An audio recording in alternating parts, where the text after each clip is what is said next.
Sharmarke Dhubow left Somalia at the age of 8 as a refugee, and 20 years later, in 2012, Canada was nice enough to offer him a home here in Canada. Sharmarke casted his vote in 2018 for the first time and also got elected into Victoria BC Councilman.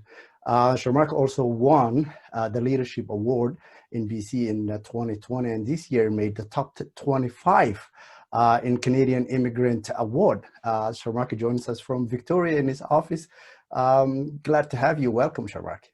Thank you for having me. It's such a great to be joining from the Lenaquankan speaking people, Squamish and Songhees Nation, City of Victoria. Glad to hear that. I'm also joining you from the Blackfoot Nation's land in Red Deer. Welcome on board, and our gratitude to all the Native peoples that came before us and were gracious enough to have us in their land. To go back into your history, 20 years adrift as a refugee. What can you tell us about that? Yeah, I think it really prepared me. And, you know, when you are a decision maker, policy maker, things you tap on is your life experience, your work experience, your knowledge, community, your research, homework, initiatives you've been involved. So for me, one of the things also helps me is the 20 years of experience of being in this place. So, you know, I'm originally born in Somalia. Unfortunately, due to the civil war in the early 90s, I had to flee. And yeah, it was unfortunate to grow up in a refugee camp in Kenya, in Mombasa coastline, is Utanga refugee camp. I think a lot of folks who come from Somalia would know what that refugee camp. It doesn't exist now. Right. The Kenyan government shut down in 1996, and that's when I went to Ethiopia. And I started my formal education there. I actually caught up school late, and fortunate enough, I'm now a graduate from Cape Breton University in Sydney, Nova Scotia in Canada.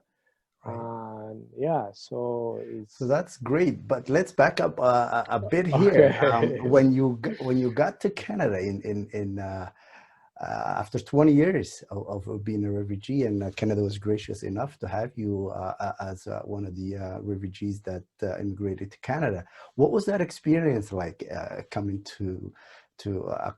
from a third world country straight to a first world country? The weather's different, the vibe is different, the foods obviously are different. What can you tell us about that experience? Yeah, I got sponsored from Cairo, Egypt, and then the first city I arrived was Winnipeg and right. Manitoba. That's where my sponsorship was. And I recall my relative took me to Tim Hortons that day. Right. So, you know, and I also have double Tim Hortons right now. A very stable coffee chain here in Canada, now expanding to the States. And this is not paid advertisement. Just I want to put it there. A piece of Canadiana, right? Yes. Right. And I remember he took me to the Fork River. And now that I reflect on that, that river has a history of migration in terms of Winnipeg. So right. Yeah, it was summertime, you know, it was hot, a lot of mosquitoes in Winnipeg. Anyone who lived in Winnipeg would know that. Right. And we went to the CIC, the Canadian Immigration Citizenship Services Office, but now it's called IRCC, Immigration Refugee Canadian Citizenship Office, and it was closed. At that time, the Harper government closed all the offices, right. And I think, and the refugee health card, and that's where my activism began, because I was a human rights worker in Cairo. Mm-hmm. So I remember just, summertime, and yeah, and especially particularly that office. Right. Because when we went to the office, they said, today is 1st of June. This is the first day that this office has been shut. Okay. So you mentioned from your background being one of activism and now being elected a councilman. It's got to be quite a change because, as we all know, activists don't necessarily always work in the system. They always help people through the system. So what was that transition like for you? That is excellent question, my brother. And because someone who have a long history of organizing and pushing from outside. Right. And it's different when you are within the system Right. and when you're pushing from outside. So I recall me giving petition letters on the streets, going to the rallies, organizing renters, because I was also part of in Victoria Renters Action Committee, because in my city 61% are renters. So, however, one thing didn't change for me is now that I'm in a government, at a local government, which I have the power to vote. I have the power to set bylaws, policies, and we deal with a lot of land use and in terms of the local level to give permit to developments. Right. So one thing that have not changed for me is I practice something called co-governance. That means I share my power with the community. So I go back to the community when they're organizing initiative. Then I was like, how could we work together so that I can amplify your issues at council tables? Right. So how does community conversations, community organizing look like and will be interpreted and translated to policy at local level? So I am still involved in that work because at the end of the day, why I ran was to really bring community initiatives, community voices at the table. Right. You're very well known for advocating the have-nots, if you will. You are definitely for more inclusive communities, how to build communities from ground up. What's your drive? What motivates you to do that work day in and day out? That is excellent question. As earlier of your opening remark, as you alluded, someone who has been, a refugee for 20 years. Right. So I've grown up in different countries. Right. So as you know that certain countries, refugees don't have access to national programs. At sometimes even also they confined in a certain place and they can move freely as they wish, and they're not allowed to work. So they don't have work permit, they don't access to national programs such as health, education. Knowing that and growing up situations like that, and I've seen where communities, uprising. I was in Cairo, in Egypt, when the Arab uprising, the Arab Spring, yes. Yeah. So knowing that, and for me, it always goes back to the power of democracy, right? Democracy lies within us, and we have to know that the power is within us. And sometimes we forget that, right? So the only way for our democracy to work is for all of us, to have a say in decision making that are made. So I didn't see myself at a local level, and in many places, I'm Black, I'm renter, I'm a Muslim, I'm immigrant, so I wear a lot of identities. So it's very important when you see yourself in those spaces, not only in a government, but in also board committees, in all sectors, public or private, it really affects us and how we see ourselves in those spaces that we operate. So really what operates me is to really bring a different way of doing politics, but also how do we sustain democratic engagement, and then how do we break down the barriers to information and access and to power. This is a great segue to my next question, because be they immigrants, new Canadians, marginalized Canadians, there seems to be one of the sources of the problem is the lack of engagement. Being the first Somali-born elected into council in Canada, and in Victoria City, be it, what would you tell our listeners, as they may not be aware of the role municipalities play in their lives, and to have a sustainable change in the communities? Yeah, I think the local government does a lot, and different countries might be a bit different in terms of what power they have, and the model of decision making. In Canada, we don't have a power in the mayor. In British Columbia, every person has one vote, and it's a majority vote, anything that is passed at council level. So think about it, local government, what they do. So when you wake up in the morning, one of the first things I assume you will do is you will go to the washroom, and maybe you want to brush your teeth.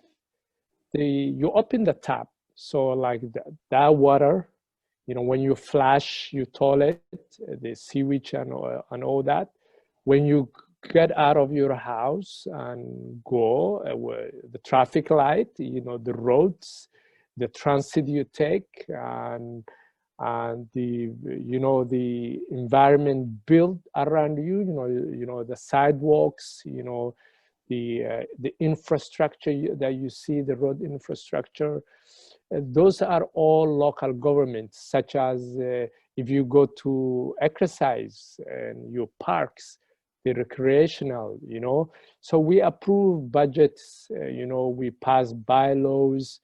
There is a lot of committees, boards, commission appointments. We oversee and make decisions of the cooperation. So we're more like the governance of the cooperation. So in reality, that's the arm's length, like the closest thing you have to a government is your municipal level, local government level, from, like you said, garbage removal to snow removal to school buses and what have you. So true. And just you remind me one thing. If you want to move to a city and and maybe you want to complain about snow and things like that, or you don't like snow, look at their budget. If they spend so much money on snow removal, then that city is a cold city. Just for you to know that. Right. That's a trick. It is true, and a person who always lived in provinces where snow accumulation is huge, I know what that is like. And yes, look at city's budget, how much they spend. Yes, and how much they spend on that alone. So you've talked about being in different places around the world and seeing different engagements, and be they uprisings or interactions with government. Now, perhaps through the pandemic, a lot of political divisions are coming to the forefront. A lot of people seeking justice and reevaluating, for example, policing in communities and all of that stuff. I see you on social media, specifically in Twitter, you're constantly engaged in a positive manner to educate your followers. What can you tell us about where we are today politically, and how how much involvement there has been recently and how that affects your job. Mm-hmm. I thank you for that. And yes, you're right. We are in historic time. You know, not only the COVID-19, the pandemic health, but also, you know, the civil rights movements. Right. So for you and I, who are people of African descent and origin, we know this. We've seen this. You know, we wear our skin everywhere we are, and we've known the pain of discrimination and all that. So now the whole public's waking up to that.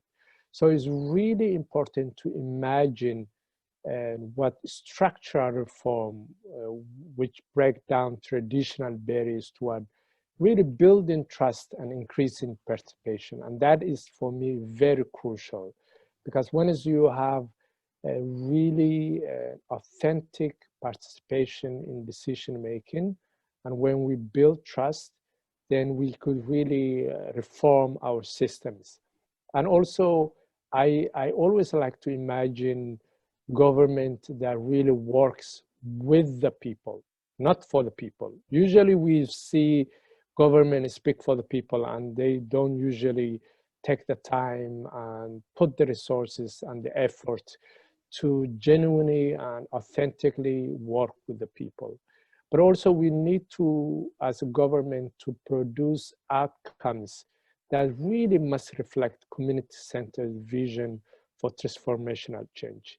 And to me, that is what I'm focused on. To me, that's what I'm passionate about, you know, and trying to really see how the city operates, and then think about what changes could we make and that could effectively transform how we do things, but also help everyday people. So the policies and the decisions government make really matters, and it should serve the people and everyday people. For instance, when I got elected, the first motion I co-authored was to establish Renters Advisory Committee, because in my city, 61% are renters, and they never had their voice reflected at city level. So now today, there is this committee. They work very hard with the staff and to give recommendation, you know, and recommendation policy and advice on housing issues and things that the council is working. So that is the importance when you really elect people who have a lived experience, but also who has the know-how as well. Right. You know, it's not only lived experience, but when you really bring on people with different walks of life, they don't only bring what everyone else is bringing on the table. On the top of that, they bring communities with them. I'm also a transit rider, you know. There you go. Now in Victoria, youth who are younger than 19 years old is free transit. So if a mother or a parent or a father, if they have 3 children younger than 18 years old, they come and have a pass. So they don't have to worry about, because housing is already expensive, you know, the rent is expensive. So that would help families and to cut that cost, but also help our youth to learn more about our transit. Also then is good for parents not to drive. It's good for reducing congestion at our streets, but it's good for the climate to really reduce our footprint. Right. I've always said that representation without resolution offerings is not a complete representation of the masses. Anyone, like you said, can bring forward what the issues are, but who has a workable solutions for those issues is really where the representation is maximized. One final time, from a community perspective, a young community, a new Canadian community perspective, what would you tell our listeners in terms of shaking off that pessimistic opinion of what local governments are, and where you should really start getting your feet wet if you're interested in politics? I think is really municipal level. What can you tell them to encourage them to get involved more or even further? Thank you, brother, for that question. And I think it's really important. When I ran for an office, I looked left, right, forward, and back. I didn't see anyone look like me. And the reason why I'm saying this is mentorship is really crucial.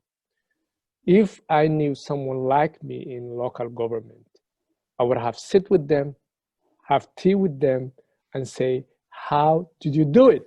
Right. Very simple question. How did you do it? And then how did you navigate? How are you doing? I didn't have that. So remember, I come from 0 to 100. Exactly. So that wasn't easy. So which is why we were really interested in your perspective, by the way. Yeah, thank you. So mentorship is important. So look for people who have done what you want to do and sit with them and let them guide you through it. Second, be curious. If you're not curious, I think for me, I'm a very curious person. Right. I ask if I would say, if I can do this way, there will be 100 ways I can do it. Right. So, and then to do that, there is an African saying, Ubuntu. I am because of who we are because of who we are. Right. Build relationships. Find people that would support you and people that you would support. Get involved in the communities. What are you excited about? What is one thing really will drive you, even if you give 2 hours of your week? Because remember, most of the Black, Indigenous, of people of color, some of us have 3 jobs. We don't have the privilege to volunteer. We don't have the privilege to engage local government decision making. And that is one of the things I'm trying to change, to see how committees are structured, to see how engagement is done, how participation happens, and then how could we reach folks otherwise would not be engaged. So find out something you're passionate and volunteer to that issue. And in Somalia, they say, Mama, Mel Kamuko am Kamagano, meaning show up or I don't know a correct translation. Maybe you're better than me. Don't just be present, be visible. Yes, exactly. And, right. And show up and, right. and fight for what you care. Right. No, I get it. Now that you're in office and you've been elected and you have the experience on the other side, as you know, there are other elected Somali or minority leaders in Canada and in the US. Have you ever interacted with them? Is there any communications going back and forth? I do understand some of them are on provincial level, others are on federal. We are making that kind of a headway. Is there a communication between the politicians? That is an excellent question. When I was running, again, I looked around. Right. First, I looked who is Somali ethnic, like Somali race, you know? And Ahmed Hussein, who's now the minister at the federal level, and Faisal, who also provincial in Ontario. So Ahmed, when he was the Minister of Immigration and Refugee of Canada, he visited in Victoria, and I will always be grateful. He took the time for 2 hours, 101, to have a coffee at a local coffee, and he shared with me his experience in a government, and I have met him before that. So I really appreciated that. He had a very busy schedule, you know, visiting, and he have listened to what I'm doing a local government, how federal government and local government could cooperate. Today, the municipal government have something called municipal nominee. Usually it was provincial nominee, but now because of the government, and I believe Ahmed might have initiated for that, but now the government is making that reality. So we exchanged how local government and also the local immigration partnership, which is federal funded for settlement agencies. Now that it has increased, I explained to him how important that is. So we have that relationship. Right. Faisal, I met him in Toronto. We hung out at an event. I have his number. I have a close in touch. So two of them who are Somali ethnic, I have the privilege to know them, both of them. Right. And I am the first one at a local government, and they are the first one, provincial and federal as well. Right. So we break that ceiling. Right. And outside of that, I contact with other racialized at local level, provincial and federal as well. Matthew Green in Hamilton, who's a member of the parliament, is a good friend of mine. Lyndale Smith in Halifax, who got re-elected yesterday, right. Again because Nova Scotia was having provincial and municipal elections. So yeah, I stay in touch, but I also mentor a lot of Indigenous Black, and I'm a faculty at a program called through Vancouver Foundation, is to mentor young Black, Indigenous, and people of color to really understand how government work and policies. So they just wrapped up their policy and key asks. So the new cohort will start soon. So any youth in BC, please reach out to me, and I believe the brother will share my email and social media. Will be in the description for sure. Yeah. Yeah. We appreciate that. Thank you very much for your time, and we can talk for hours. Hopefully this won't be the last time we talk. So I would like to thank you for your time and your expertise, and for sharing all your interesting and really fulfilling experience. Again, I thank you for joining us here in SomaliDispatch.com. Thank you. Yeah, thank you for having me.